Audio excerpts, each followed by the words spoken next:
conversar um pouquinho sobre a vitamina B12, que também é conhecida como cobalamina. Vocês podem perguntar, por que esse nome diferente, B12, conhecida como cobalamina? A vitamina B12, ela tem um núcleo de um átomo de cobalto. E esse cobalto, mineral que dá esse nome cobalamina, um cobalto mais uma mina. A vitamina B12, ela é extremamente importante, porque a vitamina B12, como todas as vitaminas, aliás, é bem importante que a gente esclareça isso antes de qualquer coisa, porque assim, tem muitos profissionais de saúde que não acreditam que as vitaminas, de uma forma geral, seja elas as lipossolúveis, como A, D, E, K, ou as hidrossolúveis, que se solubilizam em água, como as vitaminas do complexo B, a vitamina C, essas vitaminas têm uma importância na, digamos assim, na geração de distúrbios na saúde das pessoas.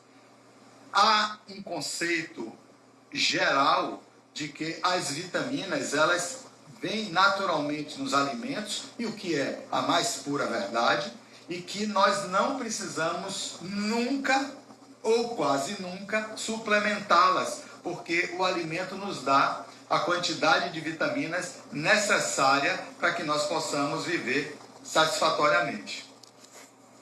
Isso é uma meia-verdade. Meia-verdade porque existem inúmeras condições na nossa vida em que nós temos deficiência ou pelo menos algum grau de dificuldade de absorção das mais variadas vitaminas. E essa dificuldade de absorção acarreta alterações metabólicas no nosso organismo que vão gerar posteriormente sintomas que nós começamos a atribuir a uma série de fatores e nunca olhamos para a deficiência de vitamina. E não é infrequente procurarmos os médicos com os sintomas os mais variados, achando que são decorrentes do estresse, de virose, de dormir mal, achando que são decorrentes de um estilo de vida inadequado, o que certamente faz parte, mas não damos atenção, às vezes, ao que esses fenômenos propiciam, que pode ser uma deficiência vitamínica.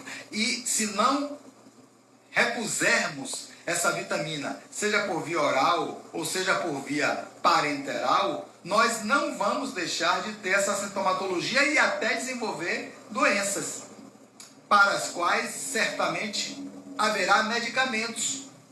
Mas, como todos sabemos, os medicamentos levarão a efeitos colaterais e não curarão e não recrudescerão o que causou a doença, que foi a deficiência vitamínica. Então nós temos como base cuidar do estilo de vida, melhorar o sono, melhorar a alimentação, fazer atividade física, ter uma vida saudável, sem estresse e, paralelo a isso, percebendo a dificuldade de absorção de algum grupo de vitaminas, fazer a reposição. Se a deficiência for muito discreta, pode ser feita a reposição através dos alimentos.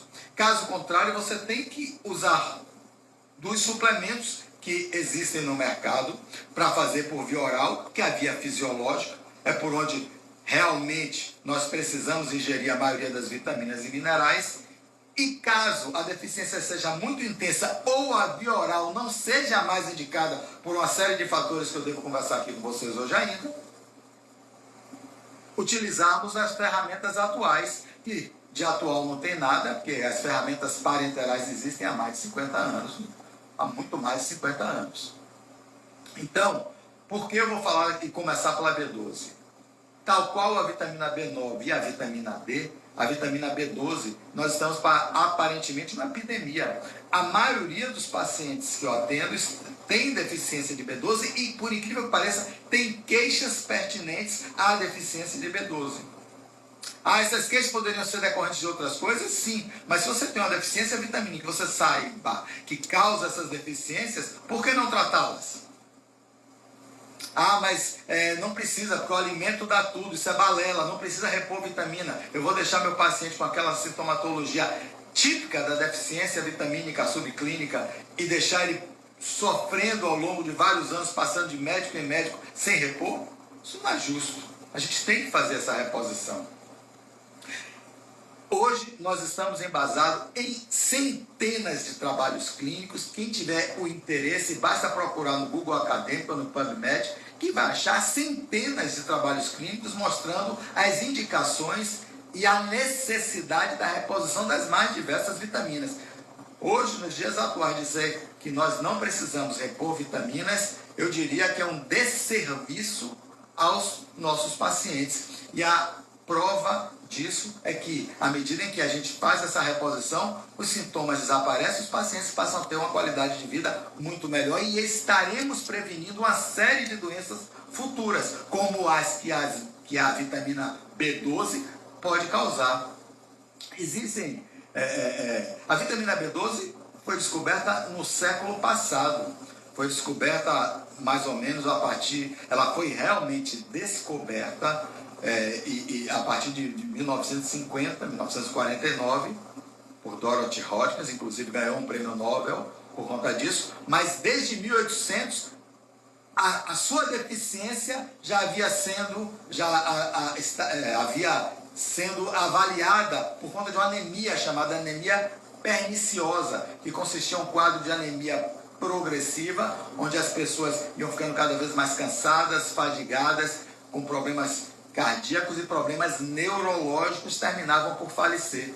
O primeiro médico pesquisador a falar sobre essa anemia, dar inclusive o quadro clínico perfeito, foi o Dr. Addison. O Dr. Addison fez uma descrição pormenorizada dessa anemia, mas ele não sabia do que se tratava, e com a terapia que existia na época de 1850 até 1900, os pacientes todos inexoravelmente morriam. Mas um veterinário chamado George Whipple, ele começou a perceber que cães que tinham anemia se beneficiavam bastante com a utilização de algumas vísceras, principalmente fígados crus, e esses animais recuperavam da anemia. Dois cientistas britânicos, o Dr. Minotti, percebeu que poderia tentar, nesses pacientes que tinham a anemia perniciosa, aquela anemia severa para a qual não tinha cura, e o nome vem perniciosa, vem disso, de anemia que faz mal, que mata. O Dr. Minotti percebeu que introduzindo a esses pacientes o fígado ou o fígado propriamente dito, levemente cozido, ou extrato de fígado, poderia talvez ter um resultado semelhante àquele que o veterinário, o George Whipple, conseguiu. Então ele juntou-se ao Dr. William Murphy, ou seja, o Dr. George Minot e o Dr. William Murphy juntaram e fizeram um estudo clínico pormenorizado da doença, tal qual Thomas Edison havia falado anteriormente, isso já em 1900, e começaram a introduzir o fígado e o extrato de fígado para esses pacientes e obtiveram remissão da anemia, praticamente uma cura completa desses pacientes, dando em torno de 120 a 200 gramas de fígado diário para esses pacientes. Eles tiveram melhora, a doença recrudesceu e ficaram bem por longo período. Eles, inclusive, por conta desse estudo, ganharam o Oscar.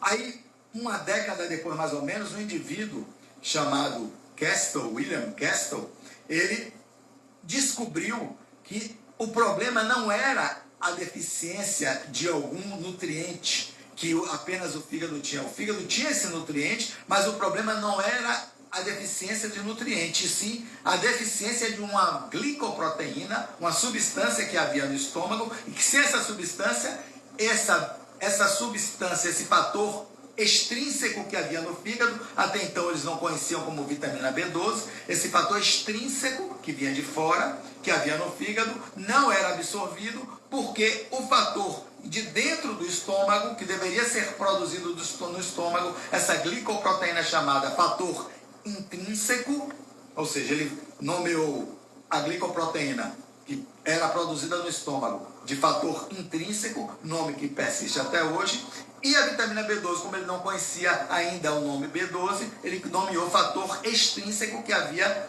no fígado, e nas vísceras, principalmente no fígado. E o fator extrínseco, em contato com o fator intrínseco do fígado, do estômago, eles se uniam e a partir daí havia a absorção deste nutriente e as pessoas deixavam de ter anemia.